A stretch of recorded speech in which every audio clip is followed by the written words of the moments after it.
In a win for crypto stakers, the IRS offers a refund on untraded token rewards. Well, this sounds like a Willie Doo story right here. That's some deep crypto. Talking about staking. Are you staking or what? I do stake. Oh my goodness gracious. I stake a little bit. Yeah. Well, I mean, the way that you were talking about that Gucci AirPods case yesterday or 2 days ago, I was pretty sure you were staking the way you were talking about that. Yeah. I was like, I'll stake that too. I was like, that sounds like a guy that's staking the way he's floating these ideas of purchasing $800 headphone cases. Strike me as a crypto type in that moment. Kirk really wants them. But does he really, though? I feel like he does. The Gucci bag you're talking about? Yeah. Oh, good Lord.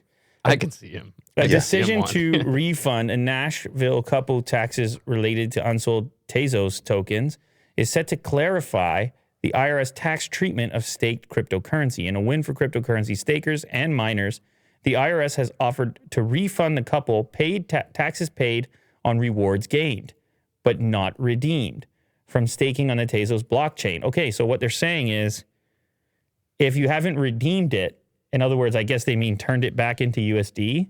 Yeah. If you keep staking it. It's not taxed yet. Yeah. Until it becomes converted or whatever word they were using, redeemed. It's an odd word to use, but I suppose. Like a coupon. I know, it sure sounds like a coupon.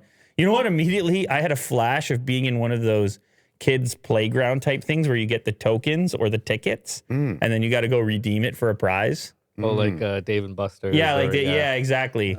Yeah, when I hear redeemed, that's where my mind goes. I got to go redeem these tokens or tickets. Is that word satisfying to you?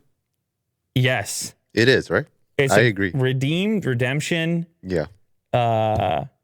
What's that movie? And then you go and completely redeem yourself. No? Okay. Somebody in the comments. Somebody in the chat. Yeah. It doesn't matter. It's really not important.